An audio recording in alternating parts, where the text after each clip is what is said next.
모멘텀 투자 레터를 구독하시는 분들께는 연휴 전 마지막 거래일에 레터를 통해서 공개를 해드렸고요. 노란톡 오픈 채팅방에도 오늘 댓글을 통해서 말씀을 드렸고, 방송을 통해서는 오늘 처음으로 2월에 대한 시장의 뷰와 그리고 전망, 그리고 대응에 대한 가이드를 좀 제시를 해드리기 위해서 매달 캐치프레이즈를 선정을 하고 있습니다. 2월의 캐치프레이즈는 명확한 기준과 리스크 축소입니다. 명확한 기준, 리스크 축소. 방송 전에 이렇게 보니까 명기리축이라고 네. 줄임말로 이제 요즘 읽는다고 하는데요. 명확한 기준과 리스크 축소입니다. 이 부분 꼭 확인을 하셔서 왜 산업부장은 리스크 축소에 대한 이야기를 하는가, 오늘 방송을 통해서 한번 잘 들어보시면 22년도 농사를 잘 짓기 위해서 지금은 잡초를 좀 뽑아야 될 때다라는 말씀을 비유 삼아 드리고 싶습니다. 금리 인상기에 우리는 있고요. 그리고 지난 연말 이 배당락 그리고 양도세 회피성 물량 등 첨예한 수급에 대한 싸움이 있었고, 막대한 역대급 IPO를 거치면서 LG에너지솔루션에 대한 이 기관 자금들의 수급도 보이고 있고요. 꼬임이 보이고 있고요. 글로벌 증시의 움직임 속에서도 내가 하락률 1위를 할 거야라고 서로 러시아 지수와 코스닥 지수가 다투기도 하는, 하락률 1위 자리를 놓고 다투기도 하는 그런 우리 증시의 모습이었습니다. 러시아가 약 9.1%, 우리나라가 9%, 미국이 5.7%, 선진국이 5.3%, 일본, 베트남 그리고 글로벌 평균 지수가 대부분 5%가량 하락을 한 모습입니다. 그리고 나서 FOMC 회의를 결과를 보니 3월 금리 인상은 확 실시되었다라고 이해가 되고요. 그리고 이제부터는 증시의 방향성을 볼 때 양적 긴축에 대한 염려를 시장이 얼마나 할 것인가가 이제 하나의 걱정거리로 남아 있습니다. 지금까지 시장을 보면 FOMC 회의 하면 테이퍼링이 거의 뭐 호환마마를 불러온다라는 것처럼 이 테이퍼링을 언제 할 것인가, 테이퍼링, 이 테이퍼링에 대한 이야기가 있었고요. 그리고 나서는 금리 인상 언제 하는가, 금리 인상 25bp씩 하는가, 50bp씩 하는가, 1월 FOMC를 시작하면서 바로 시작하느냐, 아니면 3월부터 하느냐. 결국 FOMC 회의 결과에서는 괜찮았는데 파월 연준 의장의 기자회견에서 그렇다면 앞으로 FOMC 매 FOMC 회의마다 금리 인상을 할 수도 있겠습니까? 라는 기자의 질문에 크게 부정하지 않는 모습들을 보이면서, 그럼 앞으로 남아있는 FOMC 회의 기간 동안 약 7번의 회의가 남아있거든요. 그때마다 금리 인상을 하게 된다고 하면서 7번 금리 인상에 대한 시장의 염려가 공포로 시장에 휩싸이기 시작을 했습니다. 그 이후에 이제 실적 시즌에 돌입하면서 나스닥이 좀 상승을 연휴 동안 보이다가 이 메타발 어닝 쇼크로 인해서 나스닥 지수가, 선물 지수가 조정을 좀 보였습니다. 이제는 우리가 이러한 모든 것들을 확인을 했습니다. 3월 금리 인상 시작하는구나. 확 실시됐습니다. 그러면 이 이후에 얼마만큼의 속도로 금리 인상을 할 것인가, 그리고 금리 인상의 횟수는 7번이 될 것인가. 지금 채권 시장에 참여하는 트레이더들의 프라이싱을 보면 4회, 5회 정도까지는 그래도 시장이 이 정도는 할 수 있어 라는 이야기들이 보입니다. 확률로 뭐 20% 중반대에서 30% 후반대까지 4회, 5회에 대한 부분들이 오고 가고 있는 확률들을 보았을 때 7번은 좀 과했다. 그리고 ADP 고용 보고서가 좀 나왔을 때에 좀 이 고용 쇼크라고 좀 예측치보다 좋지 않게 나왔죠. 그럼에 따라서 연준이 중요하게 여기고 있는 것 중에 하나가 실질적인 경기 회복과 고용의 회복, 이 두 가지 축을 중점적으로 보겠다라는 이야기는 1년 전부터도 이 두 가지의 기준은 명확했는데, 이 고용에 대한 부분들이 미국에서 조금 걱정거리로 작용을 할 수 있겠다라는 생각을 해본다면, 금리 인상을 7번까지 한다고라는 부분에 대해서는 갸우뚱하게 될 수 있을 것 같습니다. 그리고 금리 인상을 5번씩 하게 될 수도 있겠구나라는 확률이 약 30% 중반대에 나오고 있고요. 그러면 금리 인상을 급속도로 한 번에 50bp씩 하겠다라는 것도 고용보고서가 이렇게 나왔는데 첫 시작을 그렇게 급진적으로 할 수 있겠어? 라는 이야기들이 시장에 조금 더 힘을 받기 시작을 하면서 그리고 FOMC 회의 이후에 여러 연준 위원들의 발언들이 있었을 때 3월부터 25bp씩 금리 인상을 3회 연속 진행하는 것이 좋지 않을까라는 이야기들이 각 연준 위원들로부터 좀 나옵니다. 그러자 시장이 그렇지 우리가 지금까지 너무 7번, 6번, 5번, 50bp 너무 과도한 기준으로서 겁을 먹고 있었어라는 시장의 반응이 근본 나스닥 시장의 나스닥 지수의 반등에서 좀 찾아볼 수 있지 않았을까 싶습니다. 그러면 이제부터는 우리가 얼만큼 대비를 할 수 있는가? 내가 리스크 축소, 종목 수를 줄일 수 있는 시간이 얼만큼 남아있을까를 한번 따져보고 싶습니다. 그간 제가 앵커님께도 그렇고 방송에서 이런 말씀을 좀 드렸습니다. 테이퍼링은 경기 수축기에 또는 경기 확장기에 어디서 할 수 있는 정책적 수단이다라고 말씀을 드렸을까요? 수축? 수축은 경기가 하락한다는 거죠. 네. 네. 경기가 하락을 하면 우리는 돈을 풀었죠. 네. 그러면 돈을 지금 테이퍼링, 풀던 돈을 조이고 오히려 금리 인상을 통해서 내가 유동성을 다시 회수하겠다라는 목표를 갖고서 테이퍼링도 하고 금리 인상도 하고 양적 긴축을 하는 거죠. 네. 그러면 이것은 경기 수축기가 아니라 경기가 좋을 때네요. 때만 네네. 할 수 있는 거기 때문에 테이퍼링과 금리 인상은 경기 확장 국면에서만 할 수 있는 정책적 수단이다라는 이야기를 지난해 연초부터 꾸준하게 말씀을 드려오고 있었습니다. 이제 테이퍼링이 언제 끝날지 끝남과 동시에 금리 인상을 시작할 것으로 보이는 날짜가 나왔습니다.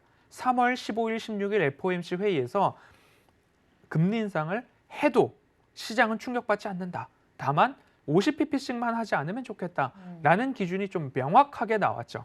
시장이 지금까지 5번, 6번 한다라는 충격 때문에 조정을 받았고 그 외에 지정학적 리스크까지도 있었지만 금리 인상과 테이퍼링은 경기 확장 국면에서만 사용할 수 있는 정책적 수단이다라는 이야기의 결말이 이제 3월 15일, 16일 날 일부 반환점을 돌게 됩니다. 그때마다 제가 같이 세트로 들었던 이야기는 테이퍼링을 시작하고 테이퍼링을 끝내고 동시에 금리 인상을 할 수도 있고 지금은 테이퍼링을 마치지도 않고 금리 인상을 중첩해서 시작할 수도 있는 상황이기 때문에 테이퍼링을 시작하고 테이퍼링을 마치고 금리 인상을 시작하기 전까지는 지수의 우상향이 그간 있었습니다라는 말씀을 드려왔습니다.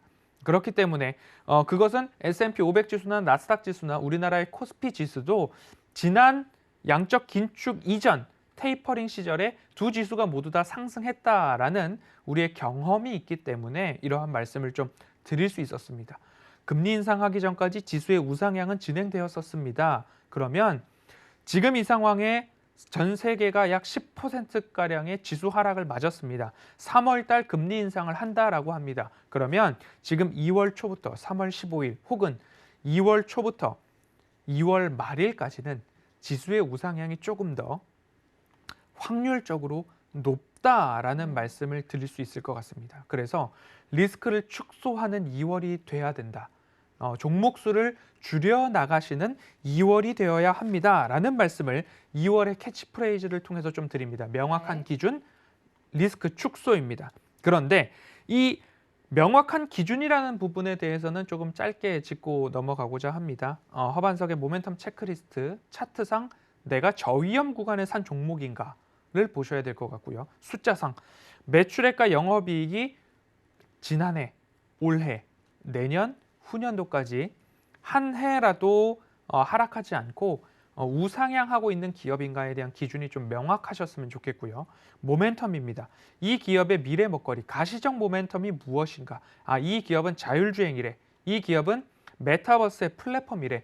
이 기업은 반도체 DDR4에서 DDR5로 넘어가는 데 있어서 후공정 섹터에서 판가 상승이 약 30%, 3에서 4로 넘어갈 때에도 4에서 5로 갈 때에도 판가 상승의 효과가 늘 25% 이상 있었던 기업이래라는 이야기들, 그리고 반도체 호황에 대한, 반도체 겨울에 대한 부분들이 양치기 소년이 된 요즘 국면이기 때문에 반도체가 앞으로 좋아질 것이다라는 모습들을 좀 보았을 때에는 오히려 이런 부분들이 이 기업의 가시적 모멘텀으로 작용할 수 있겠구나라는 툭 치면 나오는 그러한 그 기업의 모멘텀까지도 체크를 해보신다면 그 기업의 명확한 기준은 구분을 해보실 수 있을 것이다라는 말씀을 드리고 싶고요. 네. 과거의 연준 데이터를 좀 말씀을 드려야 될 것 같습니다.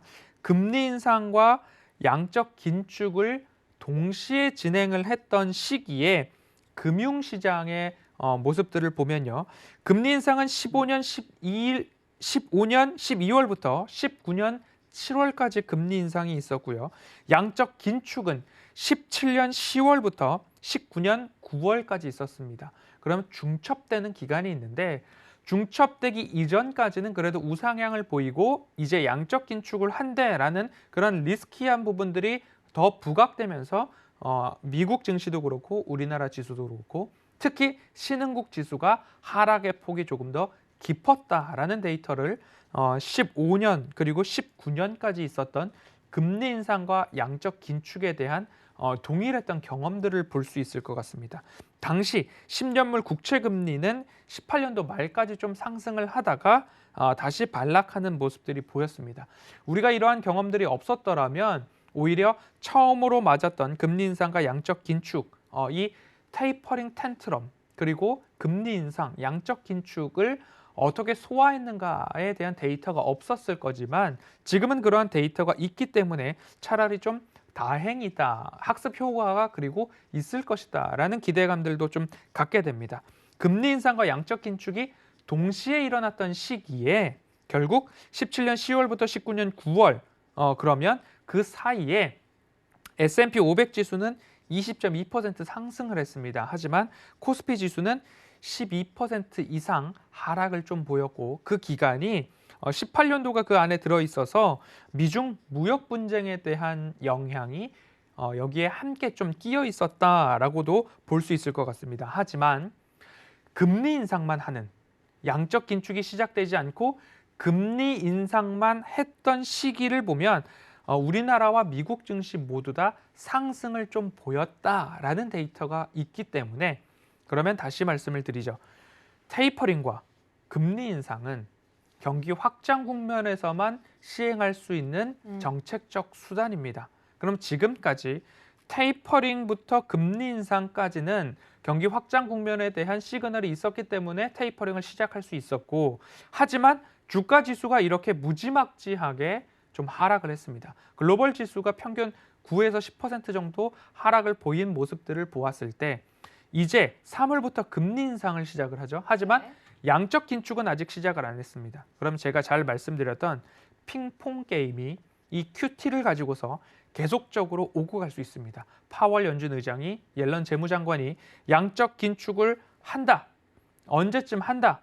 좀 기다려 보겠다. 시장의 고용이 조금 불안하니까 일시적일 수 있는지 아닌지 보겠다. 금리 인상은 시작을 했지만 테이퍼링에 대한 부분들을 이야기하다가 시행을 했고요. 이제는 금리 인상에 대한 이야기를 하다가 3월에 시행을 할 것입니다. 그리고 나서 다시 또 하나의 키워드인 양적 긴축을 가지고서 시행을 할 것인가, 기다릴 것인가, 시행을 어느 정도 급하게 할 것인가 똑같습니다. 테이퍼링부터 금리 인상, 양적 긴축까지. 우리가 가장 이제 포커스를 맞추고서 주의해야 될 부분은 이 양적 긴축인 것입니다.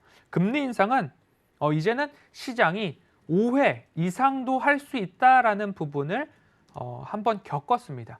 금리 인상을 50bp씩 앞으로 1월 달부터 할 수도 있대라는 그러한 엄청난 충격과 두려움 때문에 지수가 여기까지 좀 어려웠다라는 모습입니다. 그러면 앞으로는 반등에 대한 확률이 그래도 좀 더 높다라는 말씀을 드리면서 이제는 포커싱은 양적 긴축이고 네.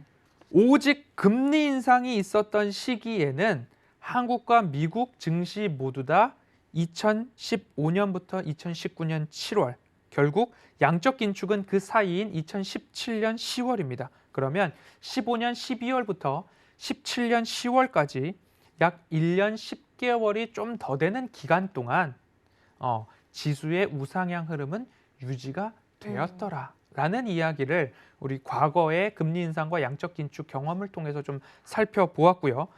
결국 매를 맞기 전에 가장 아프고 두려웠다, 긴장이 있었다라는 경험들 다들 있으실 거예요. 네. 제 시절에는 네. 책상을 잡거나 라떼는 마리아. 아니면 손바닥을 내밀거나 예. 조금 더 큰 사고를 쳤을 경우에는 복도에 엎드려서. 손바닥을 짚고서 예, 엎드려 있을 때에 저기 오른쪽부터 또는 저기 왼쪽부터 퍽퍽 소리가 나면서 점점 나와 가까워질 때 아, 공포스럽죠. 그 긴장감이 굉장히 공포스럽죠. 네. 하지만 차라리 한 대 맞고 나면 아, 첫 번째 있는 친구가 아, 끝났다 라는 거고, 첫 번째 맞았던 경험이나 그런 것들을 되돌려 보면 네. 내가 맞는 순간에는 굉장히 아팠죠. 네. 그런데 내 뒤로 한 20명이 있다.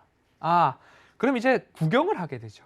그러다가 웃게 되면 다시 처음으로 돌아가서 한 대 더 그렇죠. 맞는 경우도 있었듯이 매를 맞기 전에 가장 공포스럽고 두려웠던 것처럼 이제는 금리 인상에 대한 부분도 확정이 됐습니다. 3월부터 금리 인상한다라고 합니다. 시장도 이를 이제 3월부터 금리 인상하고 3월 정도 되면 양적 긴축에 대한 가이드가 일부 나오겠구나 라고까지 알고 있기 때문에 이 부분 정도 감안을 하시고 시장을 좀 보셔야 된다라는 말씀, 제가 무조건 올라간다라고 말씀을 드리는 것이 아니라 그렇죠. 코스피 지수도 20일 평균선에서 바라본 이격도 90 미만으로 내려온 적이, 90선을 터치했던 적이 거의 없더라라는 것 말씀을 드렸고요. 그리고 코스닥 21선 기준으로 이평선 90을 하회했던 적이 얼만큼 있었을까를 봤을 때 길게 열어놓고 봐도 이 90에 대한 선은 여기서는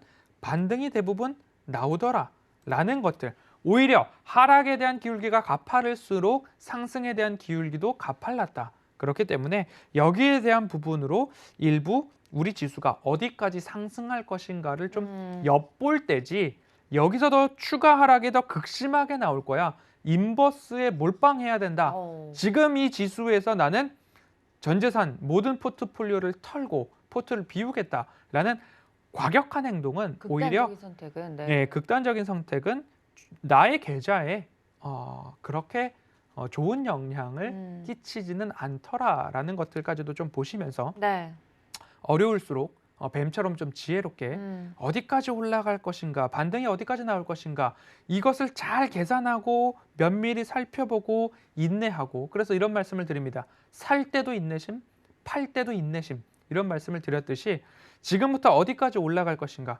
흔들리면서 올라갈 것입니다. 단숨에 V자 반등에 대한 확률은 그렇게 높지 않다라고 저는 개인적으로 보고 있기 때문에 흔들리더라도 반등이 나오는데 그 반등의 꼭지가 어디일 것인가를 아주 면밀하게 좀 디테일하게 살펴보셔서 그곳에서는 리스크 축소, 여기서 말씀드리는 리스크 축소는 전 종목을 매도해라 아닙니다. 그리고 모든 포트폴리오를 비워라 아닙니다.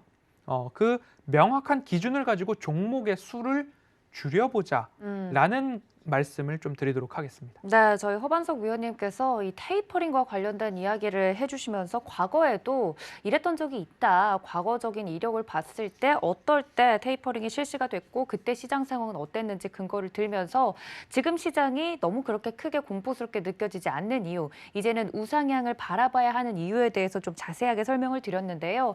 뭐 시장이 더 떨어진다 혹은 시장이 더 오른다, 이렇게 양극단을 가지고만 보면서 내 포트폴리오를 짜기보다는 아주 면밀하게 어느 밴드 구간까지 오를 것이고 그럴 때 내가 가져가야 될 전략은 무엇인지 여러분들이 조금 더 치밀하게 준비하셨으면 좋겠다라는 말씀을 드리고 있습니다. 그리고 계속 강조하고 계신 게 포트폴리오 내에 종목 수가 많을 필요가 절대 없다, 이런 이야기를 하고 계시는데요. 혹시 내 포트폴리오 내에 불필요한 종목들이 많진 않은지 좀 검토를 해보고 싶다 하시는 분들은 저희가 노란톡 열어두고 있으니까 문자 샵 0082번으로 부장님들 불러주시거나 저희 허반석 부장님 불러주시면 되겠습니다. 혹은 QR코드 통해서도 입장이 가능하니까 많은 이용 부탁드리도록 할게요.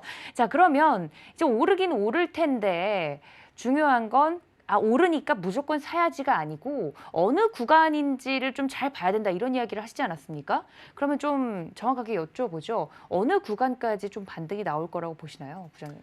이격도를 가지고서 조금 말씀을 드려야 조금 더 수치상으로 그리고 차트를 보시기에도 조금 더 편할 것 같습니다.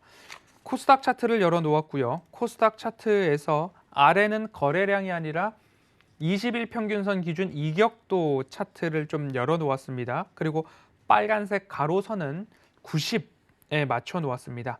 100이라고 하면 이평선 21선 기준과 주가 지수가 겹쳐 있다. 그리고 100보다 이격도가 올라가 있다라고 한다면 21선보다 주가가 위에 있다.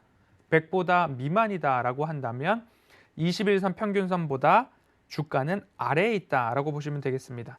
그러면 지금 이 구간이죠. 90보다 하락했던 구간이 역사적으로 얼마나 많은가를 좀 본다면 2010년부터 열어놓았을 때 90 밑으로 내려왔다가 반등했던 때들을 이렇게 기록을 해보면요.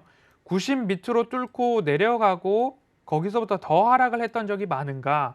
아니면 그래도 코로나 팬데믹 정도가 90을 뚫고 내려갔지만 일시적으로 좀 보이고 그 이후 반등이 그 이상 배로 반등이 나왔다라는 모습들을 좀 보게 됩니다. 그러면 최근의 흐름 속에서도 이 90이라는 기준선을 하회했다가 반등이 나왔던 모습들, 아주 가까이 들어갔다가 반등이 나오고 이제는 일부 하회했다가 나오는 그간의 패턴들이 조금 확인이 되고 있는 모습입니다. 그래서 제가 말씀을 드렸을 때 27일 이후에는 중대한 결정을 하시는데 27일 목요일 저녁 방송에 제가 나와서 산업부장 발제 시간에 지금 이 자리에서 매도하는 것은 실익이 없습니다.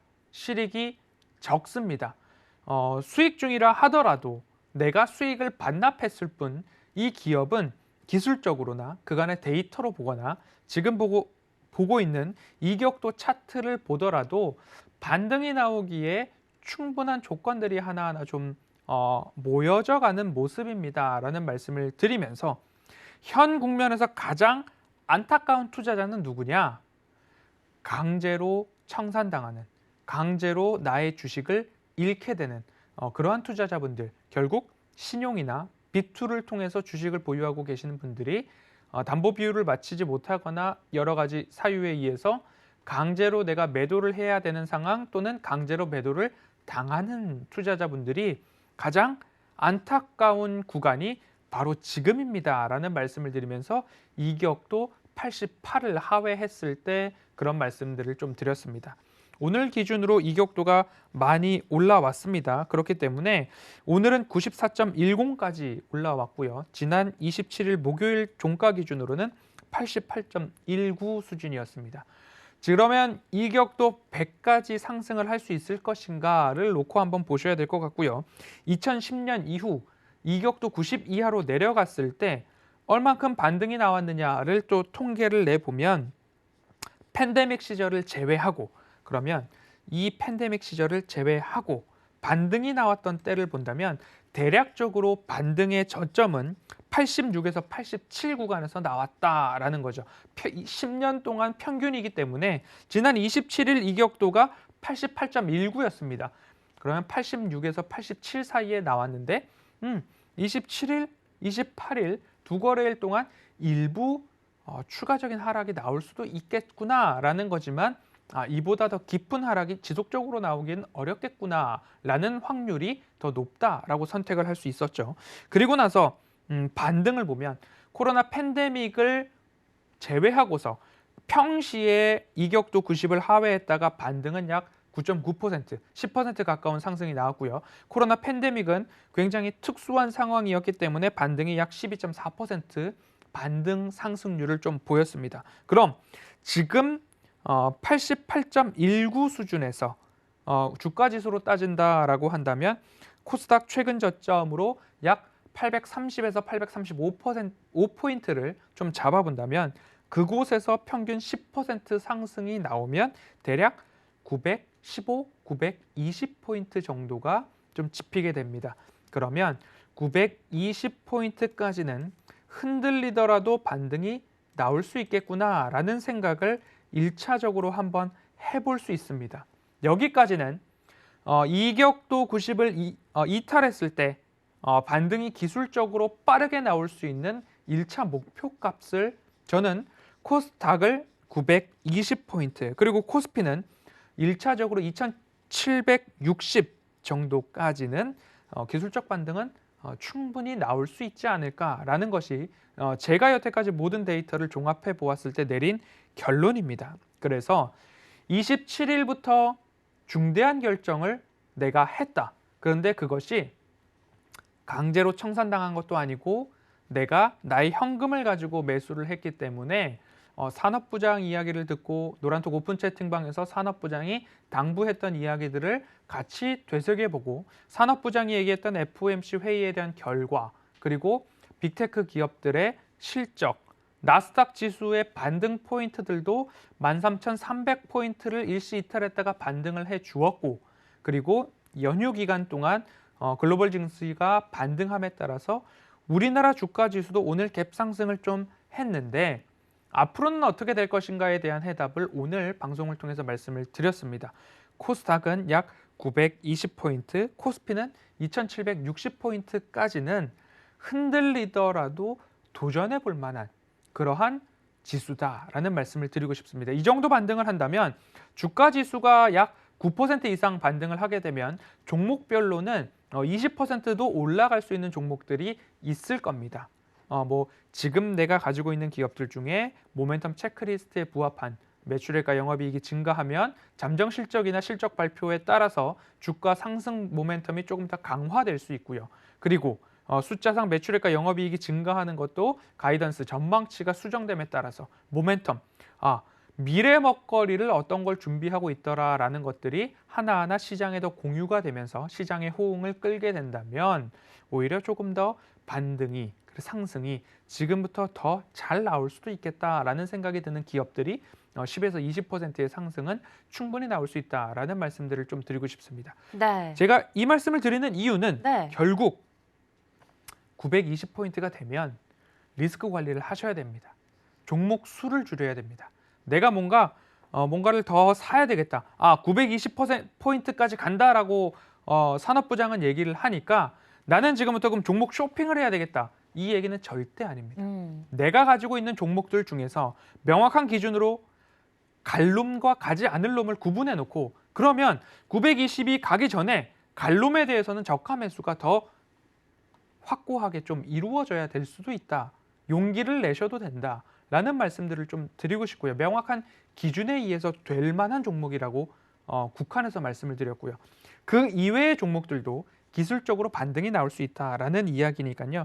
그것을 꼭 참고하셔서 지금 팔 때도 아닙니다. 27일이라는 중대한 일정을 잘 소화하셨기 때문에 적어도 코스닥 920, 코스피 2760까지는 반등을 좀 기다려보는 전략 그리고 그 반등 속에서 종목 수를 줄이는 리스크 축소를 꼭 하셔야 된다라는 이야기를 당부에 또 당부드리고 싶습니다.